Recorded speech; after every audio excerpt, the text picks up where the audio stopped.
তুমি শুধু আমার পঞ্চম পর্ব। তোমার মেম সাহেব কি তোমাকে আমার কাছে থাকতে দিবে? তো আকাশ উত্তর দেওয়ার আগেই আকাশের ফোনটা বেজে ওঠে। ওই দেখো, তোমার মেম সাহেবের ডাক পড়েছে বোধ হয়। আকাশের কাছ থেকে নিজেকে ছাড়িয়ে নেয় মেঘলা। তারপর দরজা খুলে বাহিরে চলে আসে। মেঘলা কান্না করতে করতে বাড়ির উঠানে আসতেই চোখ যায় উঠানের শেষ প্রান্তে দাঁড়িয়ে থাকা দুইজন ছায়ামূর্তির দিকে। মৃদু চাঁদের আলোয় আবছা সবকিছু মেঘলা দেখতে পায়। দুজন ছায়ামূর্তি একে অপরের সাথে লেপ্টে দাঁড়িয়ে আছে। মেঘলা মৃদু পায়ে এগিয়ে যায় সেদিকে। মেঘলার চোখ বড় বড় হয়ে যায়। দৌড়ে ঘরে আসার সময় দরজার কাছে এসে হুড়মুড়িয়ে পড়তে নিলে কেউ একজন মেঘলাকে কোমর জড়িয়ে ধরে।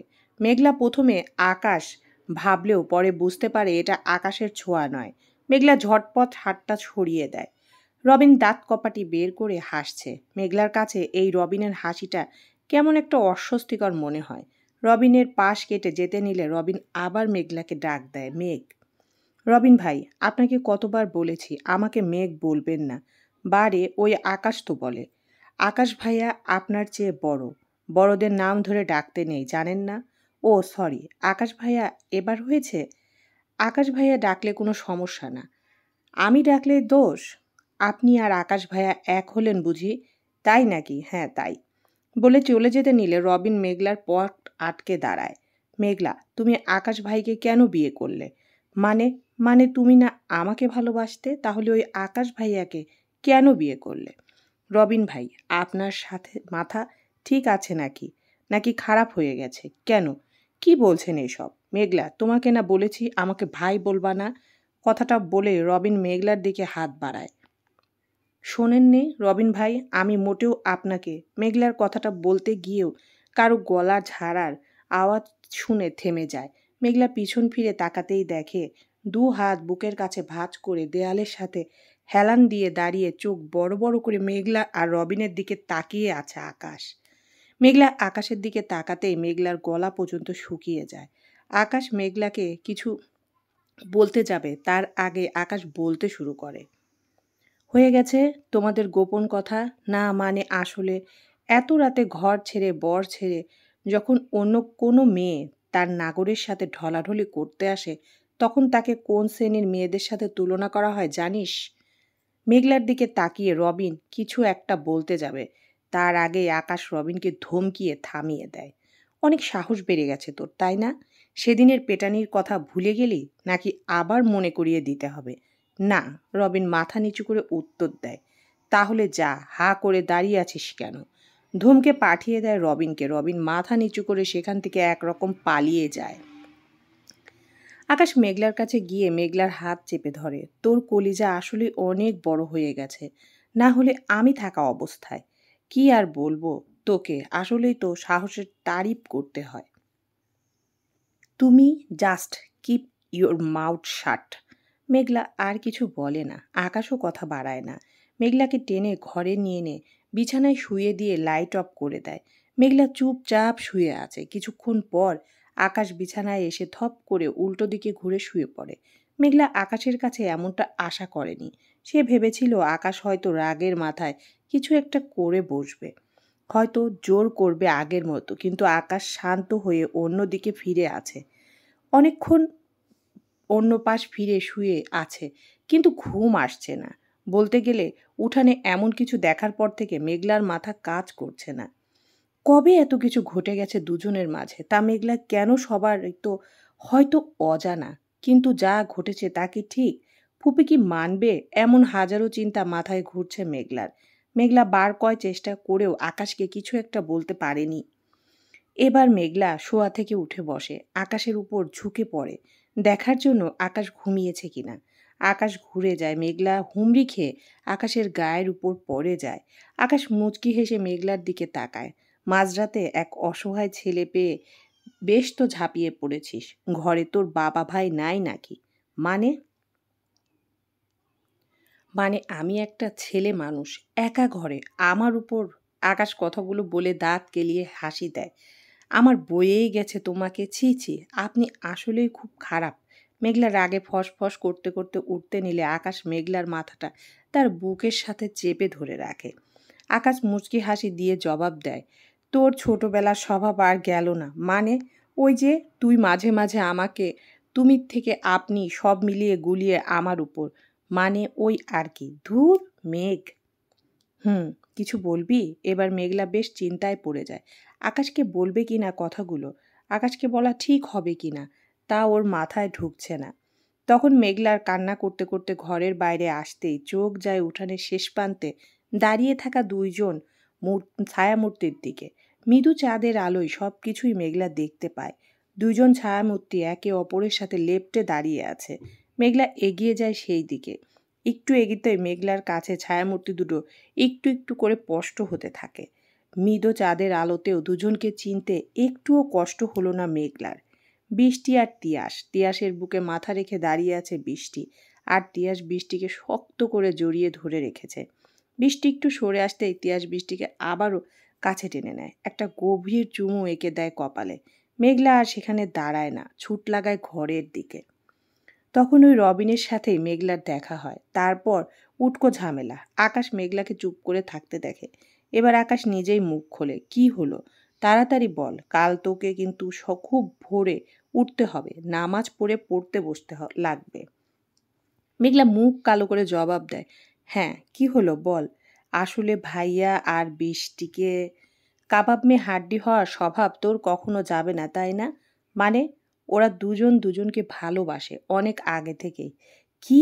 অবাক হয়ে প্রশ্ন করে মেঘলা। হ্যাঁ, আপাতত তোর ওইসব নিয়ে না ভাবলেও চলবে, ঘুমা যা। কিন্তু চুপ, শুভরাত্রি। শুভরাত্রি। মেঘলা আকাশকে এতটুকু বলেই আকাশের গায়ের উপর সবটুকু ভর ছেড়ে দেয়। আকাশও মেঘলাকে আরও শক্ত করে জড়িয়ে ধরে। আমার সবটুকু যাতনা আমি জমিয়ে রেখেছি, সবটুকু অভিমান জমিয়ে রেখেছি, সবটুকু ভালোবাসা জমিয়ে রেখেছি। একদিন সব উপচে পড়বে, ভেঙে যাবে সেই ধৈর্যের বাঁধ। এতটুকু বলেই আকাশও চোখ বুজে নেয়। খুব ভোরবেলায় আকাশ মেঘলা দুজনেই জেগে যায়। দুজনেই একসাথে অজু করে নামাজ পড়ে নেয়।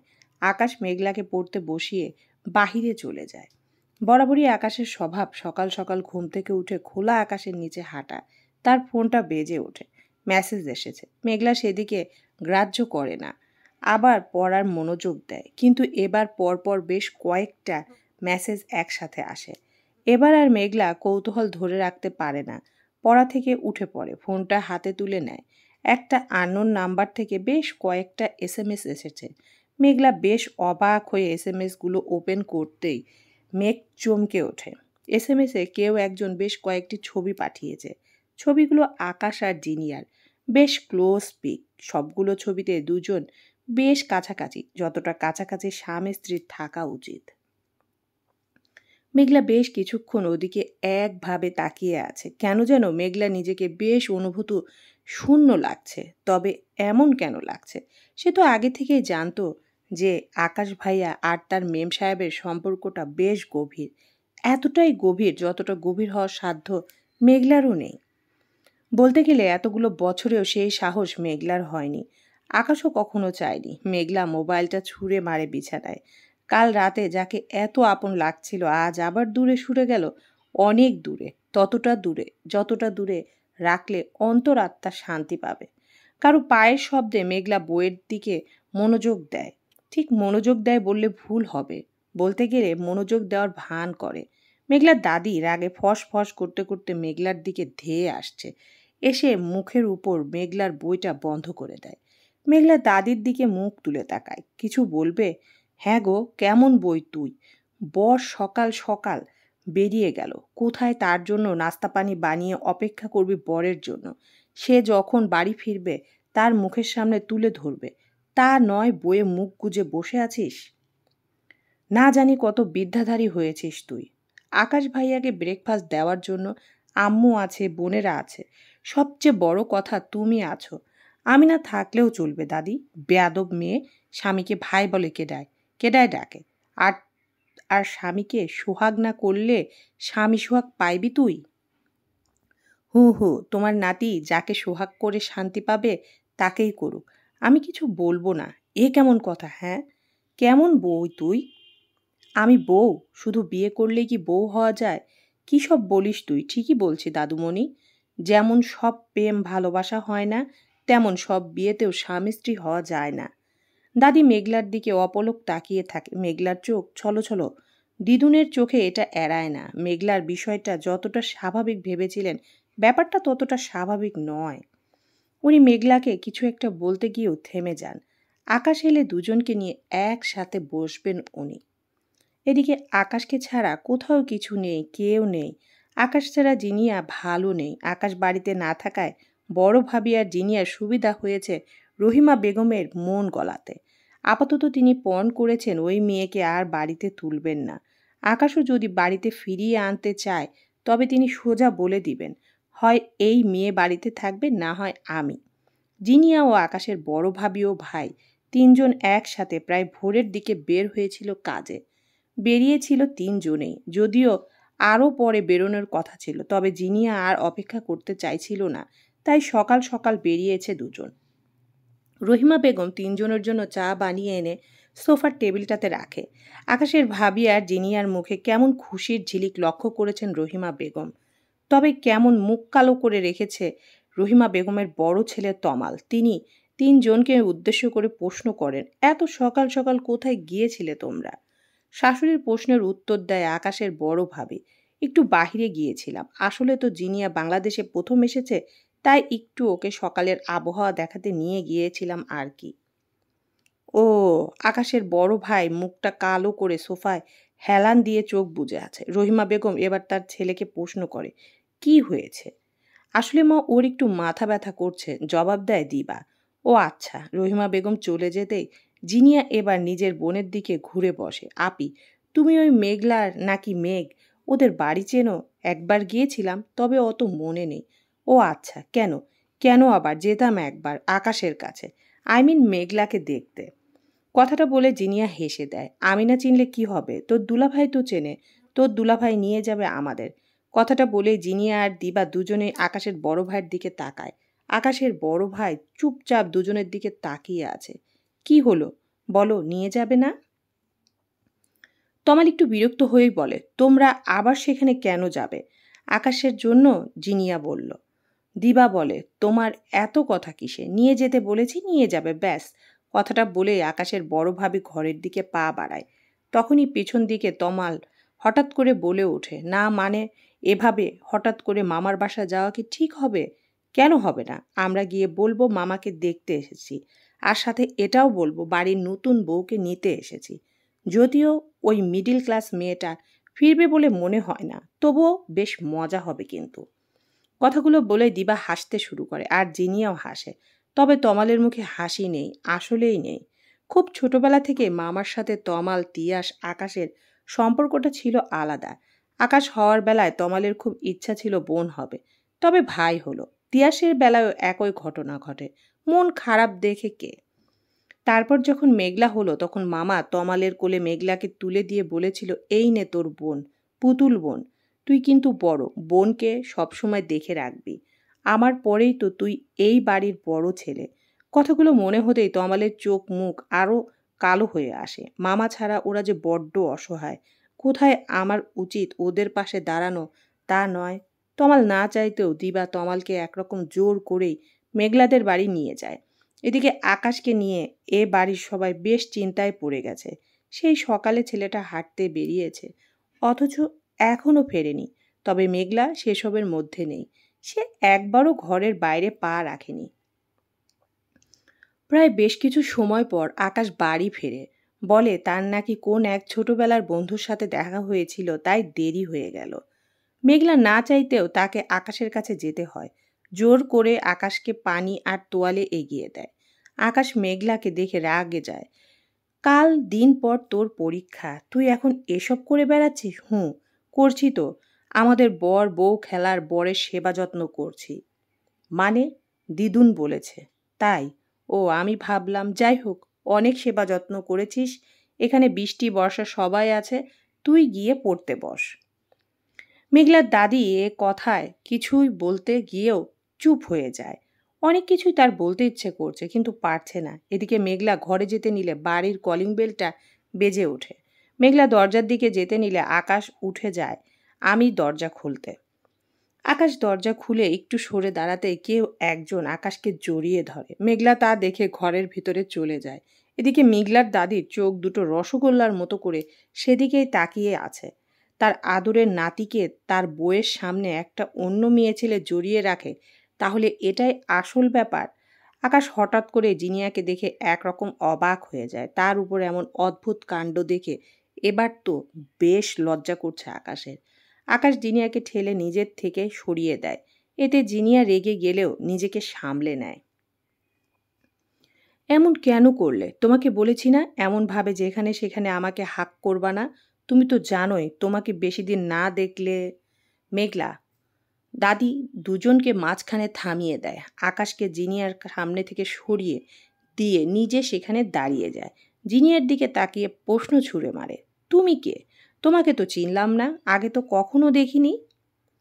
দিবা মাঝখানে কথা বলতে গেলে দাদি দিবাকেও থামিয়ে দেয়। প্রশ্নটা আমি এই মেয়েকে করেছি বৌমা, তোমাকে না। দিবা চুপ হয়ে যায়। জিনিয়া উত্তর দেয়, আই অ্যাম জিনিয়া। জিনিয়া এতটুকু বলে আকাশের দিকে তাকাতেই আকাশ বলতে শুরু করে, নানুমণি, ও জিনিয়া, ও আমার ক্লাসমেট। আমি বিদেশে পড়াশোনা করাকালীন ওর সাথে আমার পরিচয় হয়। আর ও বড় ভাবের কাজিন, মানে চাচাতো বোন হয়। আকাশ এতটুকু বলেই থেমে যায়। জিনিয়া একভাবে আকাশের দিকে তাকিয়ে আছে। আকাশ সবার সামনে ওর পরিচয় শুধু ক্লাসমেট দিয়েছে। জিনিয়া এমনটা আশা করেনি।